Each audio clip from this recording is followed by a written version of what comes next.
Hello, everyone. My name is Henry Onukuba. I'm a senior fellow and full-time faculty at Lagos Business School. It is my pleasure to welcome you to this webinar on the role of emotional intelligence in the future of our work and our world. This webinar is a continuation of the desire of Lagos Business School to promote the concept of emotional intelligence, which all leaders and managers need more so at these trying times of uncertainty and attendant physical and emotional challenges. You will recall that on January 17 this year, Lagos Business School hosted President Peter Salovey of Yale University, who spoke on emotional intelligence and leadership in business. Salovey, as you know, together with John Mayer, are regarded as the founders of the concept of emotional intelligence. We have a very important speaker in the house, Dr. Rich Fernandez, who will be fully introduced later. He's CEO of Search Inside Yourself. And the webinar is brought to you by Search Inside Yourself Leadership Institute in partnership with First World Ventures. And Lagos Business School is partnering with First World Ventures to promote the concept of Search Inside Yourself in Nigeria, which I believe is the core of happiness and emotional intelligence. First World Ventures is managed by retired General Tunde Rees, who is the CEO, and his wife, Yinka Rees, who is the MD. Both of them are alumni of Lagos Business School. Distinguished ladies and gentlemen, it is my pleasure to invite Gerald Tunde Rees to speak more on today's webinar and to formally introduce our guest speaker. Gerald Rees, please. Thank you very much, Henry. Good afternoon, everyone. My name is Tunde Rees. I'm the founder and chief executive of First World Ventures.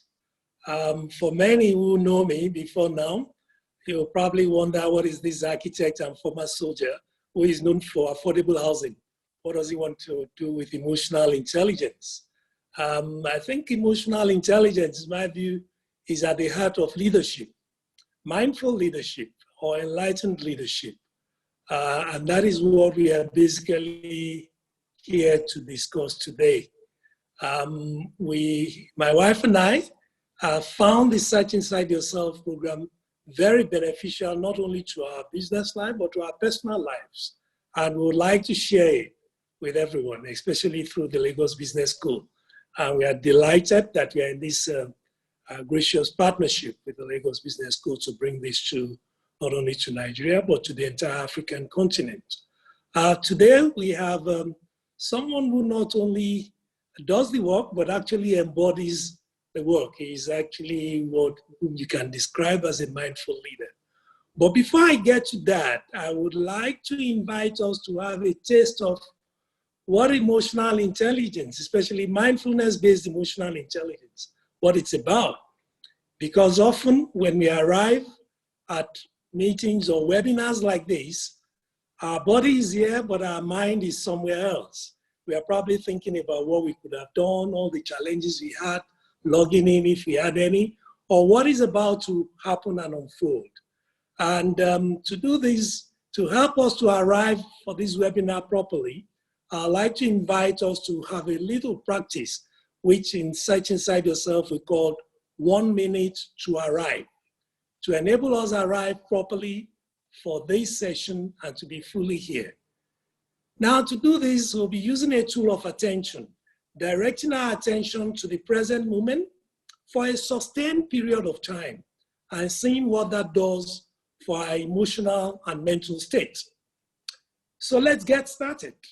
Let's find a way to sit where you can be relaxed and alert at the same time. You might experiment by not leaning back on the chair, that is perhaps arching your back slightly. Notice your hands, notice your feet. Find a way that works for you. Just being relaxed, but alert at the same time. Now let's begin by bringing the attention to the breath.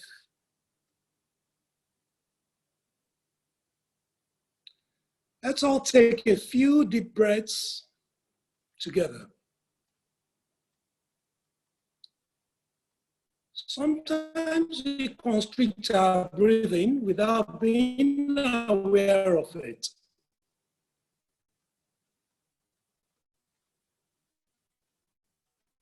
You may explore relaxing your shoulders easily and freely.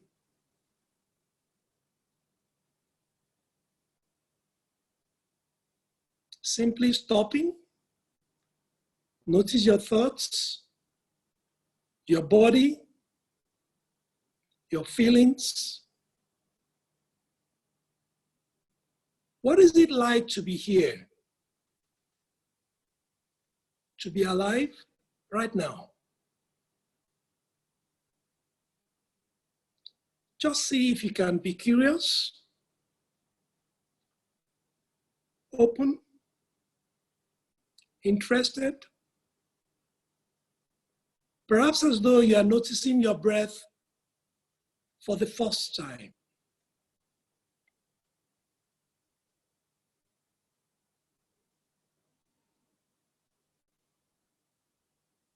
How do you know that you are breathing?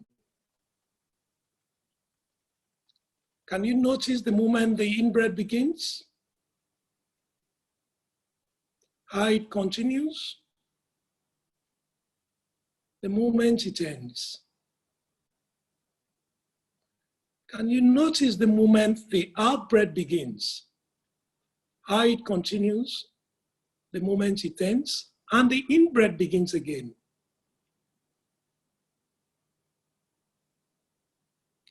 With your attention, can you follow one complete cycle of breath?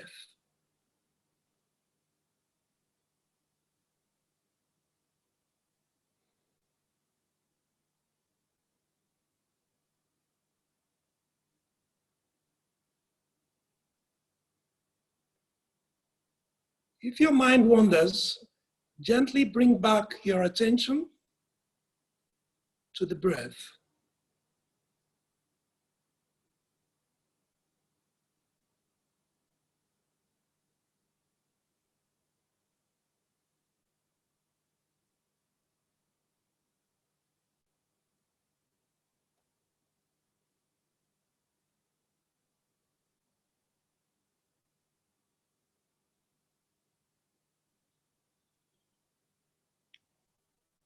Now let's all gently bring our attention back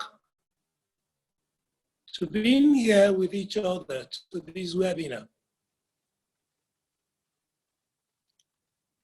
I invite you to notice what you note so that maybe you can share that during the Q&A session.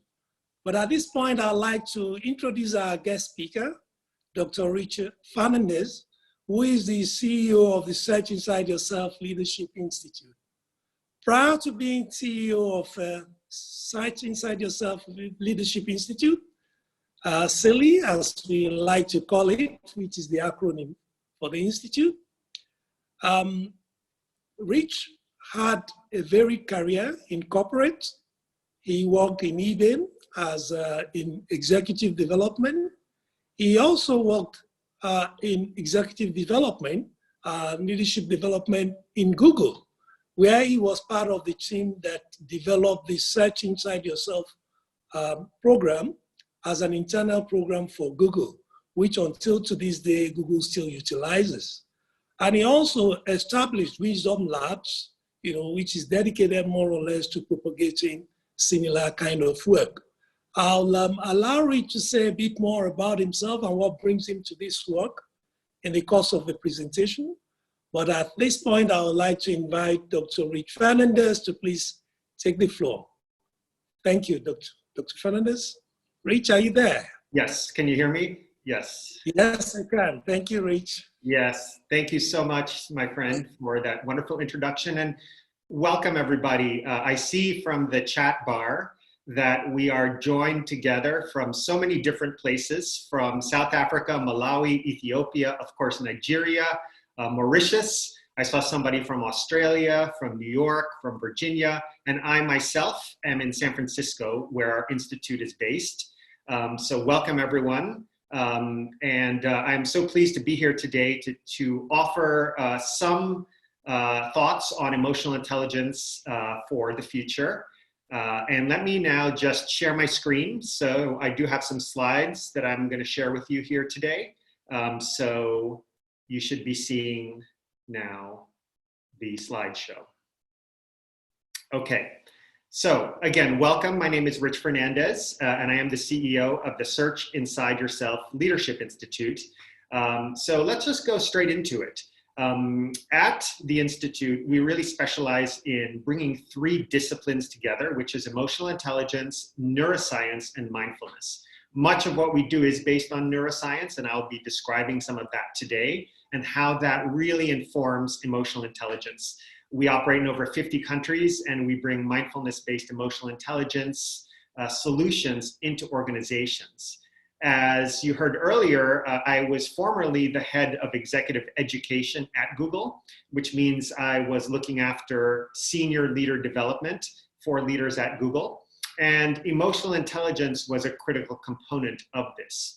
And we developed and originated this set of programs at Google. We still run them there today. About 8 years ago, we were able to spin off the Institute as a separate nonprofit entity to offer these same programs on mindfulness and emotional intelligence and neuroscience to organizations around the world. So overall, we've been operating for roughly 10 years in over 50 countries in sector diverse organizations. These are just kind of a partial list of some of the organizations that we work with.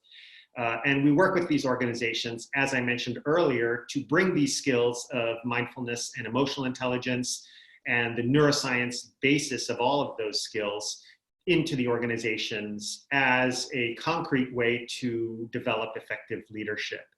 Many of the insights I'll be sharing with you today come from our work in these client systems. And so you'll be hearing a little bit about how we are able to bring these skills into organizations such as the ones you see here.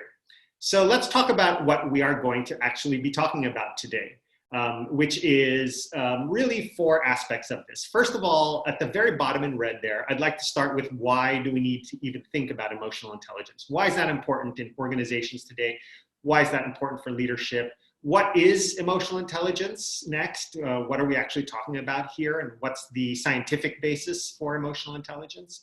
And then importantly, what are the benefits? How do this set of skills impact organizations and leadership? What are the metrics that we can actually see that change when people are able to exhibit emotional intelligence? And what is the return on investment? And then finally, how does this prepare us kind of for the future? Okay, so that's a little bit of the map where we'll be going today. I'll be speaking for about half an hour, and certainly we will make time at the end, plenty of time for questions and answers. So let's dive in. First of all, why? Why is it important that we develop emotional intelligence skills? First of all, at the level of the individual, which is you and your personal experience. I'm not sure what your experience is like working in today's context, but certainly what we're seeing is this massive dependence on technology, this hyperconnectivity, which brings with it increased complexity, increased velocity, increased volume of work, so that many of us are kind of in this state of constantly multitasking and trying to get everything done. That's one aspect of the experience that many people are having now in organizations. And then of course now, in this current state of the global pandemic, we're actually developing new ways of working. We're actually seeing, as you all are, this kind of way of interacting via technology such as the one we're on in this moment, right, via Zoom and other remote technologies that require a different level of focus, of intention, of capacity to connect with others. It's very different for doing a meeting on Zoom, obviously, than doing it in person. So this is entailing a whole new way of working. for which emotional intelligence is really important. And finally, there is an epidemic. Before the pandemic, there was an epidemic of stress. The World Health Organization actually classified burnout and stress as a global epidemic. The levels of stress are higher now than they've ever been in working history, as far as we know, that's been recorded. So at the level of the individual, these conditions exist. At the level of the organization, the other thing we're seeing is that in the world also, and the organization, we're seeing something called the VUCA world, the volatile, uncertain, complex, and ambiguous nature of the world right now, and also in organizations. This is a condition that existed well before the pandemic, and it's a term that really has been around for a couple of decades now, as we've been just seeing the difficulty of the uncertainties and the complexities that we each face. So given that people are under this pressure, given that the world is volatile, it's often really helpful to consider emotional intelligence, because we are often left feeling like this. In this uncertain world, this VUCA world, with all the pressures and stresses, we often feel like our brains are scrambled. We often feel like it's difficult to distinguish what's important from what's urgent, as they sometimes say. In other words, the signal from the noise is another way to describe it, to understand what's really important. So it is no wonder that the World Economic Forum, in their most recent Future of Work report, Future of Jobs report, described that the future of work in 2022 will include these top 10 skills. And as you see, number 8 is emotional intelligence. And what's interesting to me about this list is that certainly some of the items on this list, like analytical thinking, technology programming, critical thinking and analysis, reasoning, systems analysis, those are all cognitive in nature. But when you start to look at things like creativity, originality, complex problem solving, leadership and social influence, those are all emotional intelligence skills, as you see also on number 8.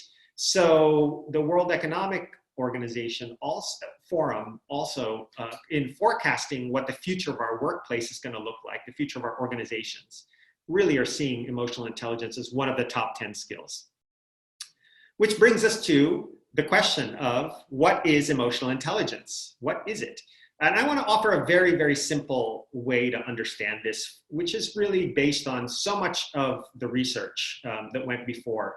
And I have to say that you all had previously Peter Salovey as a speaker here, and who was really one of the originators of the term emotional intelligence and the concept of emotional intelligence.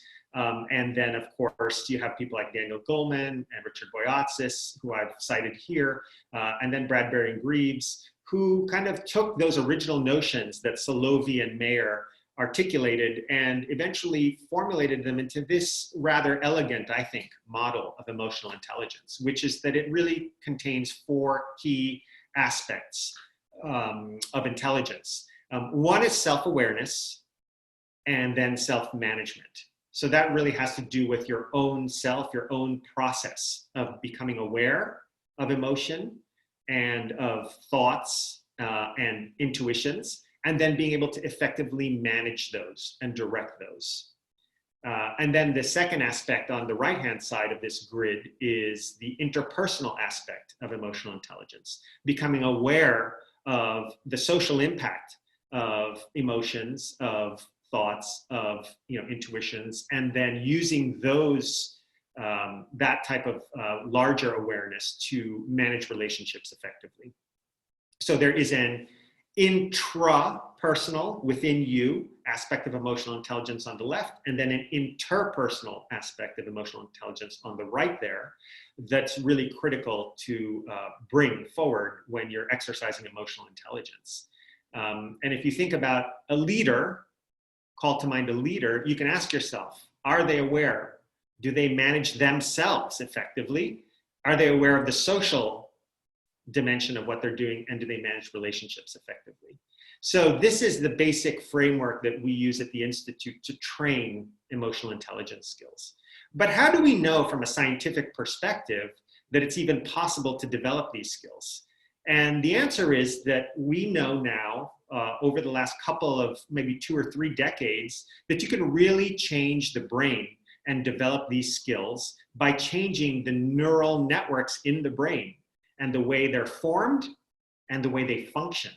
And you can change them with regard to emotional intelligence. You can grow the skills of emotional intelligence. And the reason we know that you can do this is because of the fundamental capacity of the human brain to change, depending on what we do and what we think and what we pay attention to. So this is something called neuroplasticity, the ability of the brain to change depending on how we use it. And I want to show you this now model of neuroplasticity. This is an actual human brain that was recorded, the electrical signals in the brain that was recorded when it was at rest. And you can see that even at rest, the human brain is sending tons of electrical signals across the neural networks. And the idea in neuroplasticity is that you can train the brain and train certain of these networks very deliberately so that they fire more frequently and they increase in strength and they also increase in density. And then specifically with regard to emotional intelligence, you are able to train aspects of mental functioning and emotional functioning such as awareness, the ability to manage emotions as they arise and as those signals fire in the brain.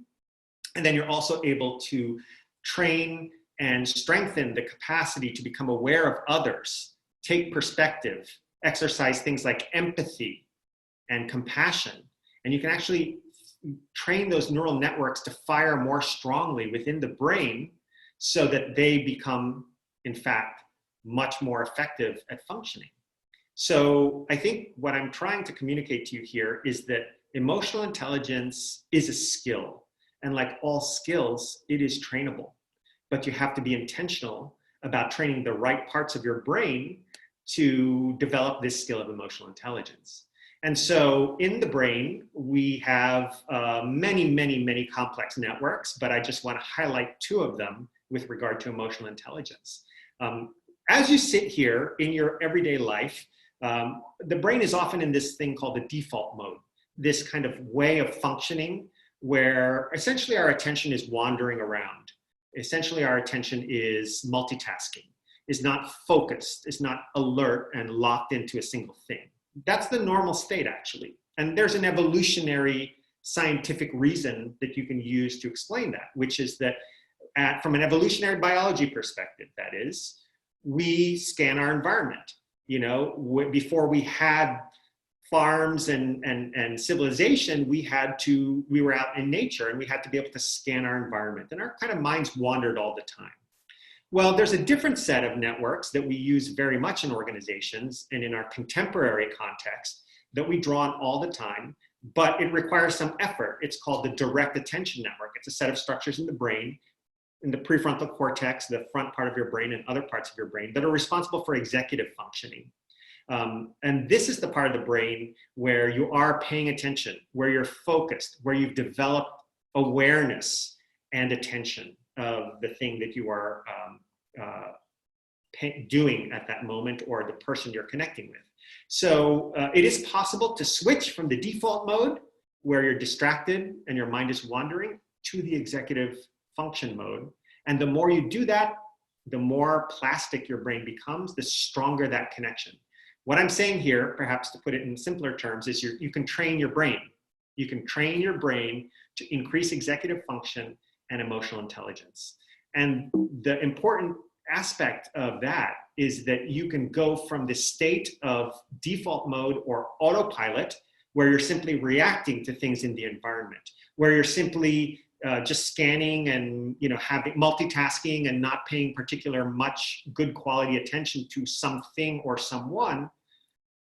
You can, through developing the skills of emotional intelligence, you can start to develop the capacity to become more aware, pay better quality attention, have greater mental clarity and awareness of things and people in the environment.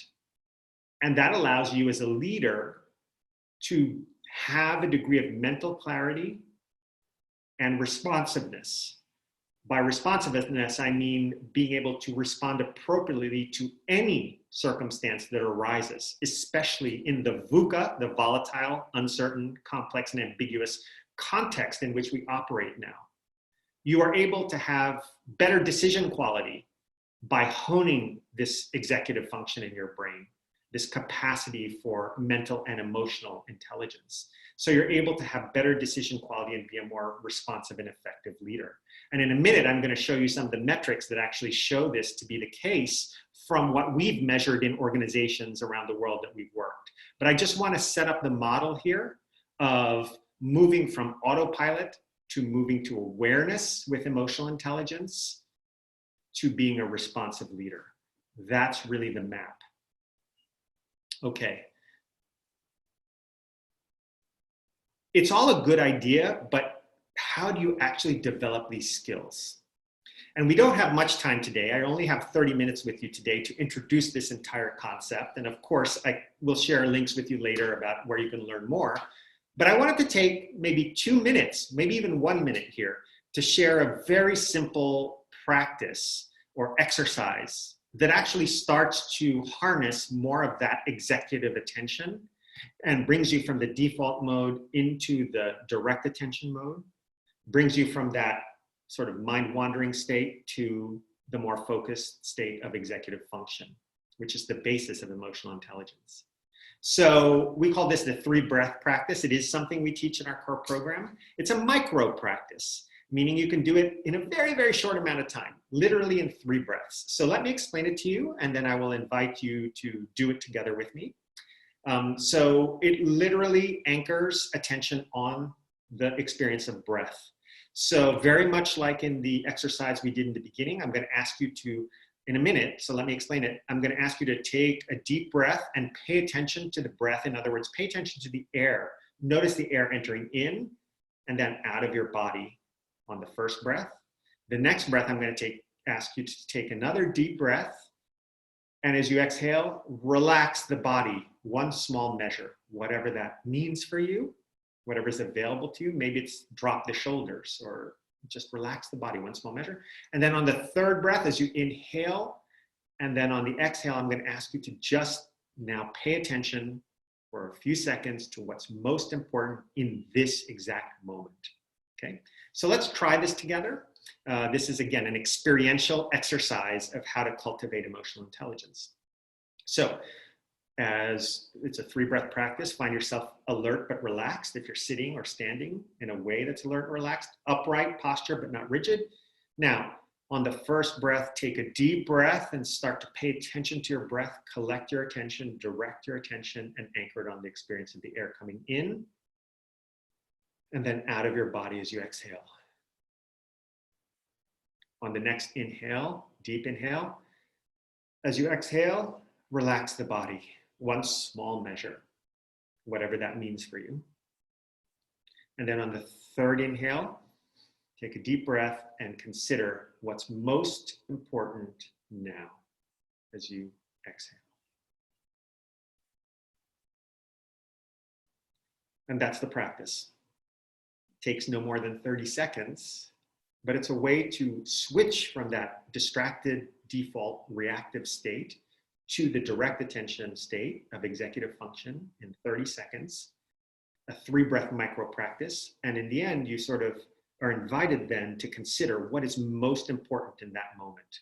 Aside from all that noise, remember the cartoon of earlier, like what is the most important thing? Not what's the most urgent, but what's the most important. So I hope you enjoyed that. Try this. It's something you can take with you. And again, you can learn more. We'll give you some links about where our programs that teach this and many, many other skills. So let's talk about the benefits. Hopefully you've followed me up till now, and I've shared a lot of concepts. I've shared some of the neuroscience, but what are the concrete benefits? How do we know how this is affecting leadership and organizations? So let me share some metrics with you from these organizations that I described that we work with around the world. So first of all, from our own set of metrics, this is across 15 different countries and several thousand participants.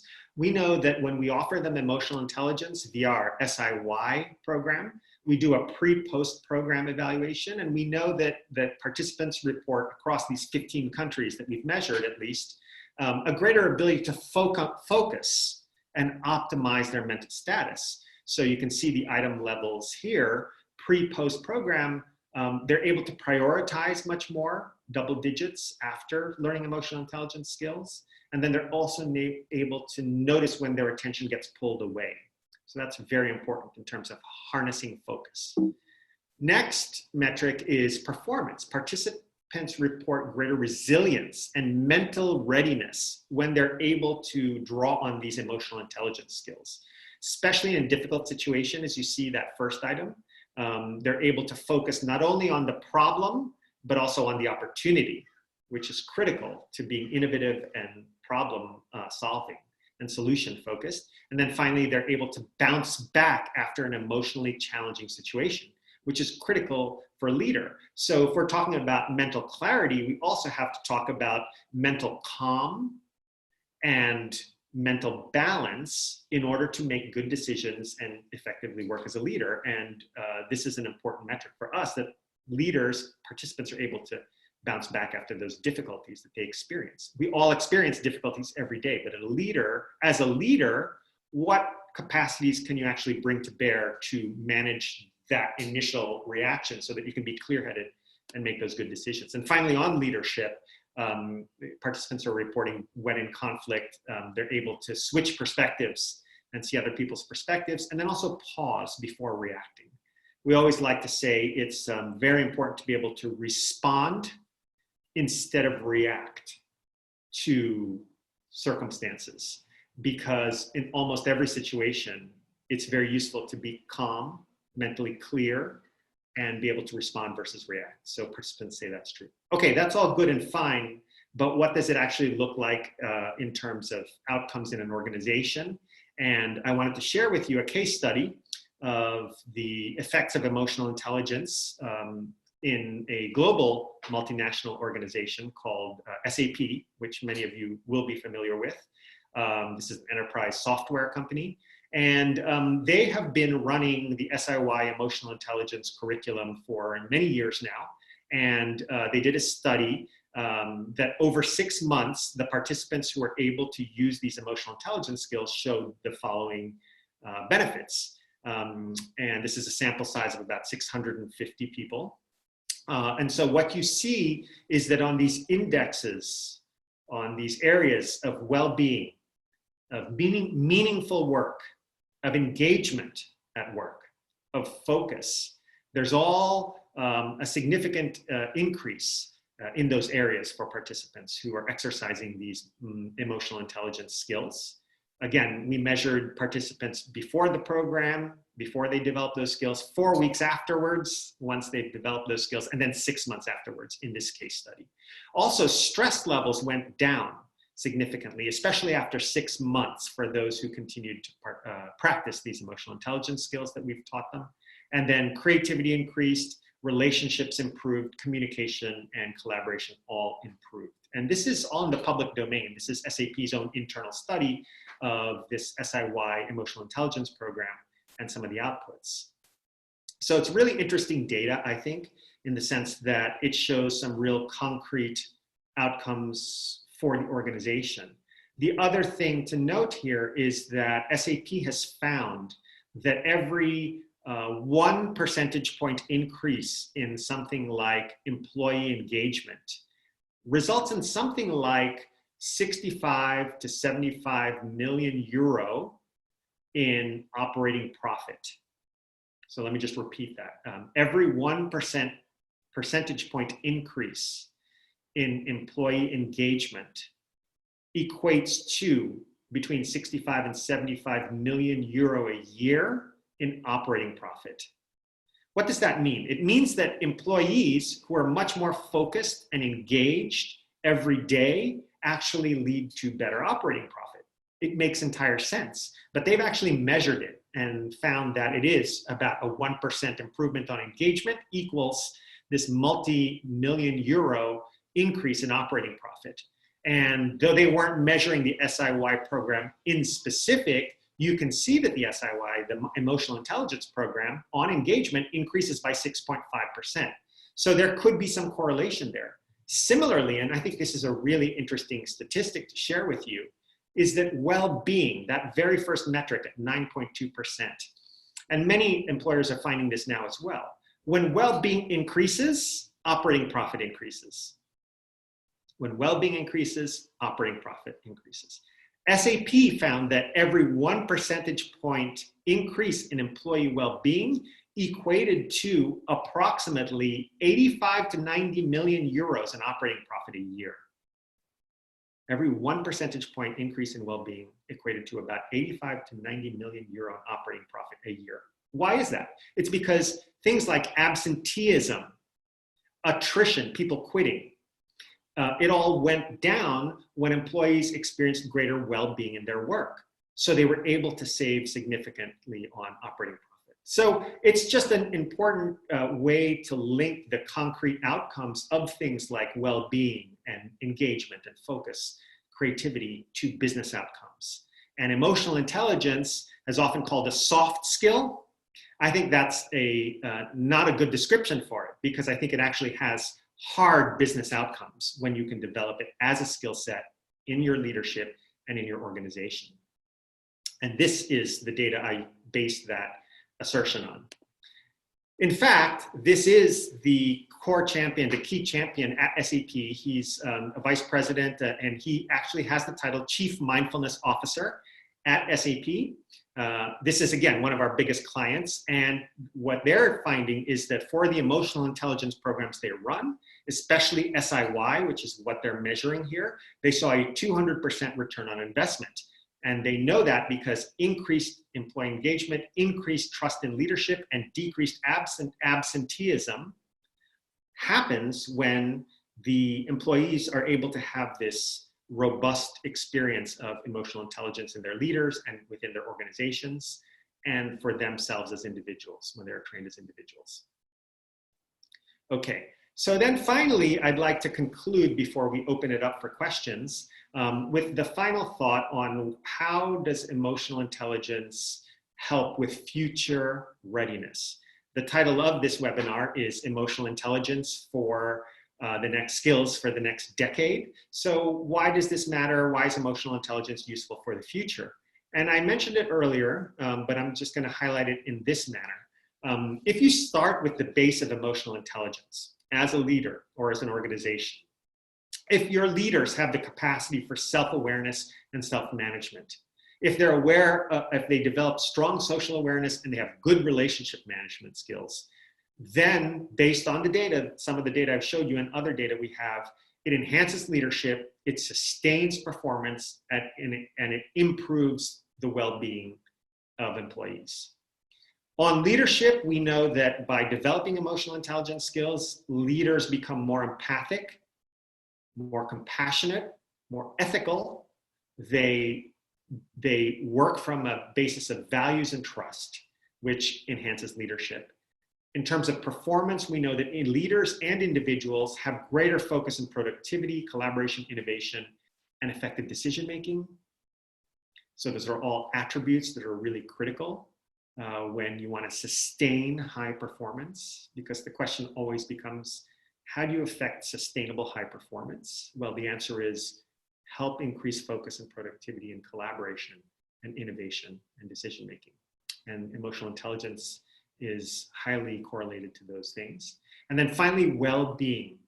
Again, this may be a non-intuitive thing for a lot of business folks, but when you improve the well-being of employees, you increase their sense of purpose, their engagement with the work, their motivation, you decrease their stress levels, and overall health and relationships improve, which leads to much better outcomes for individuals and organizations.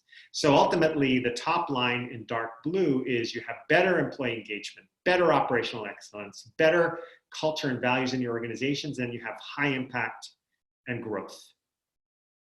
So I like to share this slide because in many ways it represents what I'll call the through line of emotional intelligence. The skill of emotional intelligence enables all these outcomes. And hopefully this is a mapping that's fairly clear to you. So let me summarize because I know we're coming up on our time.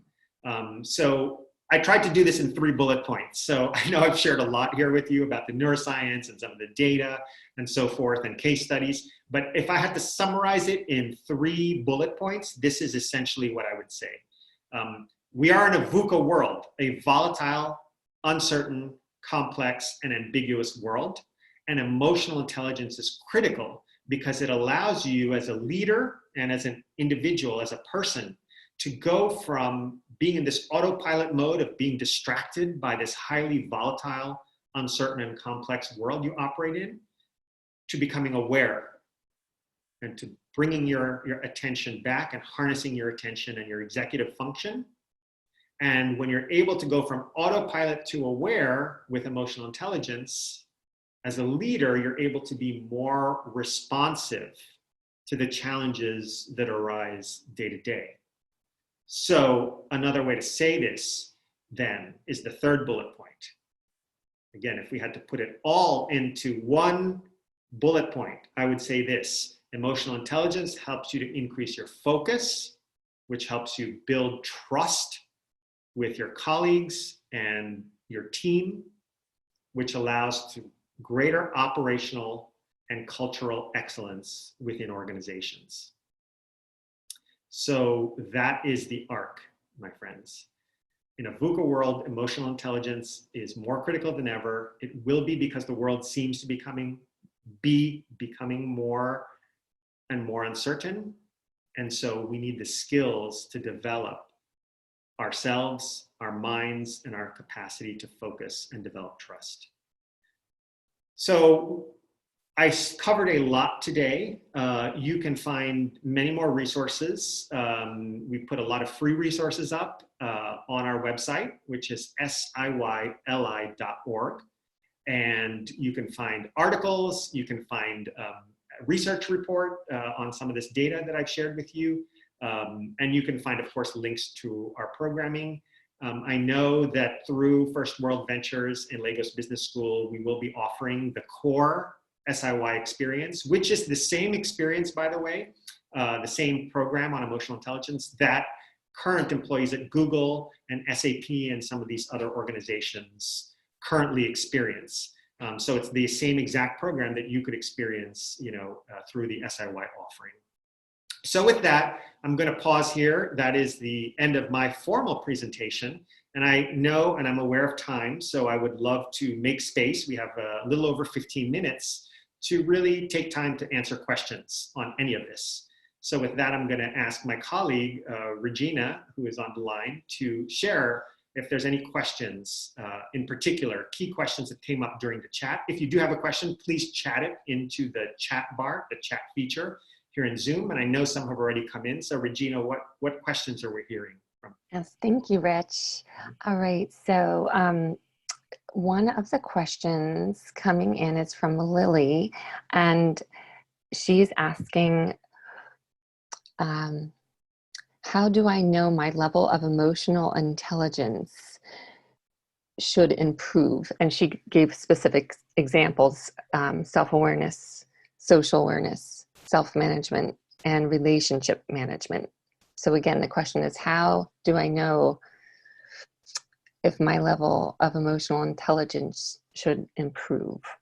Well, first, you can take a number of self-assessments that are easily available. So I would just recommend you try those and see where that is.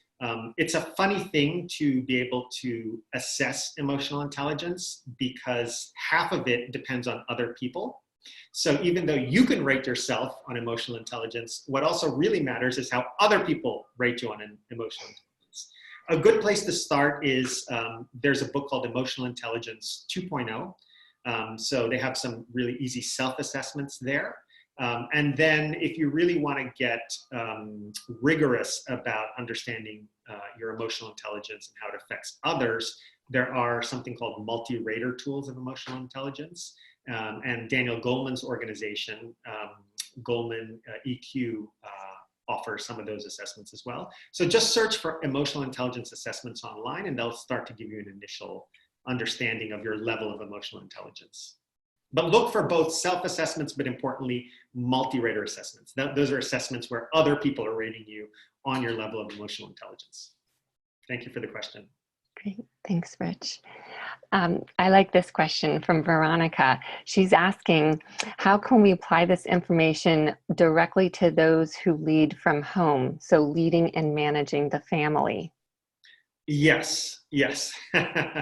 That's a great question. And this, if you haven't already kind of picked up on this, what we're offering here, even though the case studies are in organizations, this is really a skill set that is both applicable to work and life. And so, Veronica, thank you for the question. What I would say is what I said there at the very end. Not only in the world are things VUCA, volatile, uncertain, complex, and ambiguous. Not only in the world are things chaotic, but so are they at home. So when we're at home, the best thing you can do is to go through those 3 steps. Go from autopilot, maybe a reactive state, to the chaos at home, to becoming aware of your reaction, to then being responsive to the people at home with whom you're having to kind of negotiate some good relationships. So go from autopilot to aware to responsive. That's the first step in emotional intelligence, and you can apply it at home as well. Yeah, good question. Thank you. Yeah, perfect. All right, so this question comes in from Dharmajit, and I apologize, I probably mispronounced that. The question is, how can you link emotional intelligence to cultural intelligence to improve relationships in business? Yes. Well, the answer is, the name of our institute is Search Inside Yourself, right? So the answer is improve your own emotional intelligence as a leader if you want those around you and those with whom you do business to improve theirs. So we often have people say to us, yeah, I think I'm all right on emotional intelligence, but it's really this counterparty I work with, or this business colleague, or perhaps to Veronica's point, my spouse who really needs emotional intelligence. How do I change that? And our answer is, you do not. Our answer is, you work with yourself. Change, our theory of change starts with you. The unit of analysis is 1, which is your own self. So ask yourself, how can I improve my own emotional intelligence, the way that I operate in the world, so that those around me can also start to have that experience? And it has a ripple effect. There is this quality of emotional and cognitive contagion. In other words, contagion sounds like a horrible word, especially right now. But the idea is that there is a carryover effect, a ripple effect, when you as a leader are able to demonstrate those qualities yourself. So if you think of leaders who are emotionally intelligent, who demonstrate a quality of both strength and compassion. Actually, one of my favorite of all time is Mandela, right? Nelson Mandela, right? And the way that he demonstrated compassion and care was tremendous. And so there's many, many other examples. Gandhi, you can name so many. Here in the United States, we have the governor of New York is demonstrating wonderful qualities of leadership that are both really sharp and strong and focused, but also kind and compassionate. There's also many non-examples. We can name those, but that's not what I'm concerned with here. I'm concerned with how do you cultivate these qualities as a leader. So cultivate them for yourselves is the answer to that question. The rest will follow. Great, thank you, Rich. So I have a question here from, excuse me, my voice is going out, Chinwe. And the question is, as a leader, how can you stimulate emotional intelligence in your team? Mm-hmm. The answer is going to be similar in the sense that you begin with yourself, right? So are you demonstrating as a leader the qualities of emotional intelligence? Do you know how to do that? Are you fluent in being able to do that as a leader? And then it is helpful to offer your team that same skill set by giving them the trainings, giving them the skill development, so that then not only as a leader, but as a team, you have a common language and a common skill set that you're practicing on a regular basis. So do it for yourself first, and then offer your team the actual development of emotional intelligence as a formal skill set. Great, thank you, Rich. All right, so from Gabriel, we have a few questions. I think I'll just take one for the moment. And it is, how does one project and transfer the self-discipline of EI across to team members and write it into the culture of an organization? Yes. How do you translate the emotional intelligence into teams? And so as a leader, you have to be disciplined yourself. I keep coming back to the same answer, I feel like, because you will be leading by example. You will be modeling the way. So when a business challenge comes up, how do you show up for that? Are you angry? Are you reactive? Are you everywhere? Or are you calm, clear, and mentally focused? When you're able to model those qualities of emotional intelligence, it already has an effect on the team. It already has a translation effect. And then if you're able to further champion the skills of emotional intelligence, if you're able to recognize and reward emotional intelligence on the team, then you're signaling to the team that these are qualities that are needed and valued. And then you invest in those qualities. You actually give the team ways to develop their emotional intelligence. So as a leader, do it yourself, recognize it and value it, and then invest your time, attention, energy, perhaps even money in the team so that they can develop themselves. All of those will point them to the fact that this is a highly valued skill set in the organization. Great, thank you, Rich. And this one is a good one. As we're looking at this ourselves at Silly, why is it difficult to establish EI in an organization in view of diversity? Oh, that is a great question. In terms of diversity, in terms of inclusiveness, why is it difficult to establish EI? I think that's a very insightful question because that is a fact. You know, a lot of research suggests that people relate most easily to people they perceive as similar to themselves. And so when you have diversity in a team, humans are kind of naturally kind of small group oriented, and they tend to cluster according to people who are similar to them. So in some ways, you're asking people to go against that kind of natural hardwiring to develop emotional intelligence, to be able to work effectively, to become aware of each other and your differing needs and your differing values and priorities. And you're having to do that very actively in a diverse working environment. If you don't do that, then you will have people breaking apart, right? And so actually it highlights why emotional intelligence is more important than ever. I think the answer to the question is people have a natural tendency to separate. And so with emotional intelligence, you can bring them together and give them the skills to relate better. That's why EI, in terms of creating a more diverse, but perhaps not just diverse, a more inclusive work environment where people truly kind of connect and understand each other, are able to take each other's perspectives. That's why it's more critical now than ever. Thank you, Rich. Yeah. This one's fun from Mohammed. Which one is better in business, IQ or EI? IQ or EI? It's an interesting question, Mohammed, but it's not either or, right? It's actually both. And let me use a sports analogy. I think a very popular sport, you know, across Africa and the world really is soccer, right? Does speed or accuracy matter more, right? You need both. The answer is you need both. If you're a striker, you need both.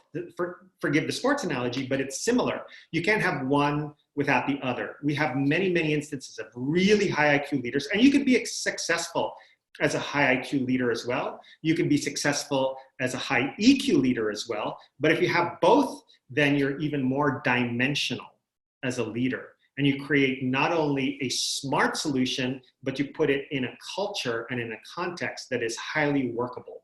So the answer is you actually need both. Neither is more important than the other. There are studies that show, in fact, that EQ is equally, if not more important for success of leaders. And there are studies that show the opposite. And my answer would be, so the answer is that the research is inconclusive.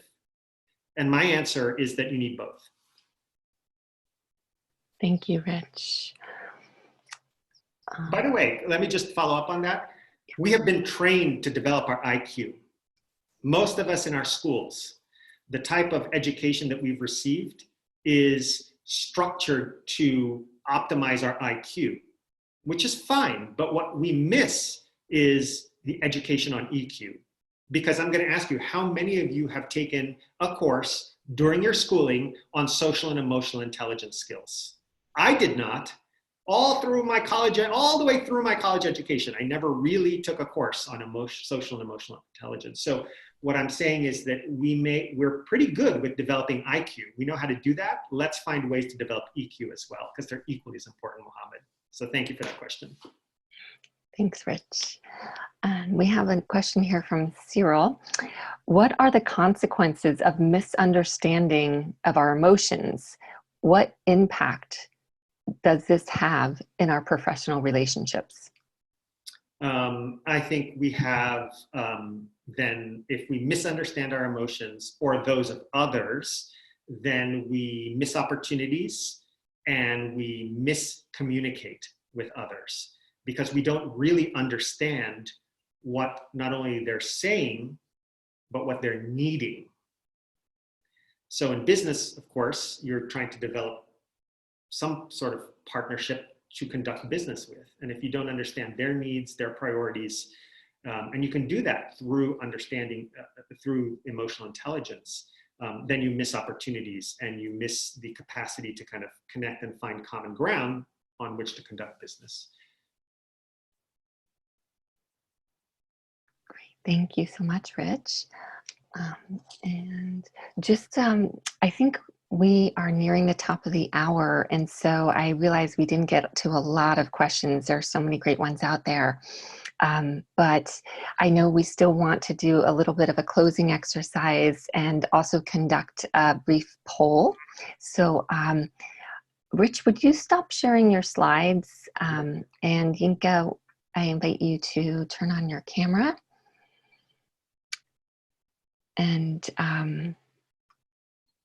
if you'd like to say a few words. All right.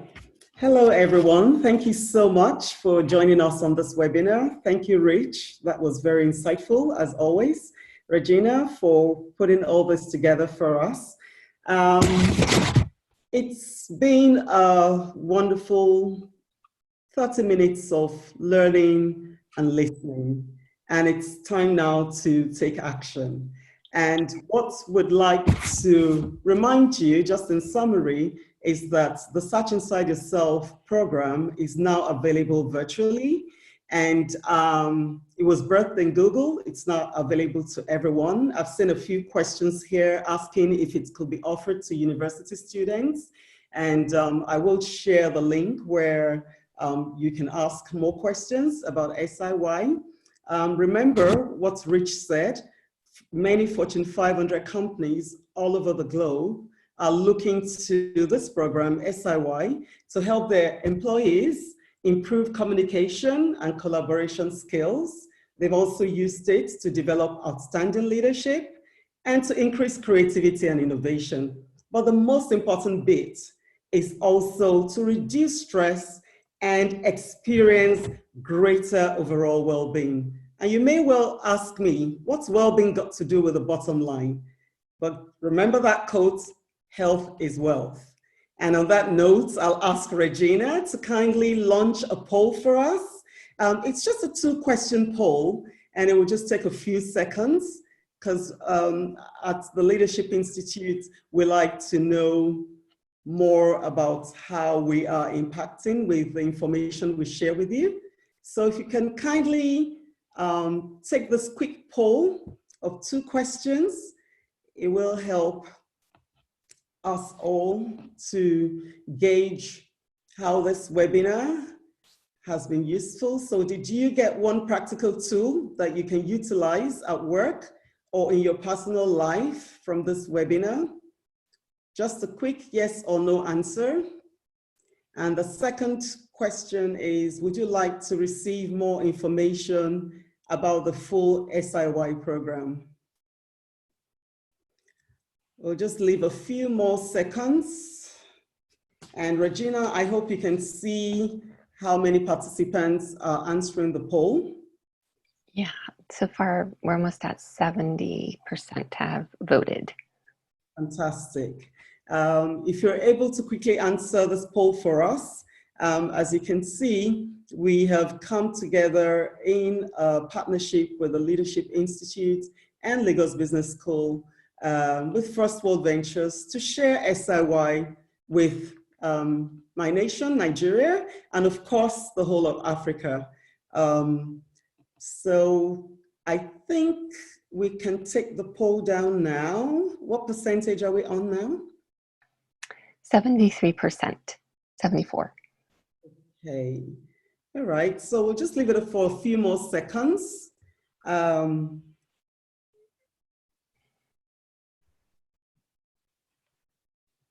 Thank you.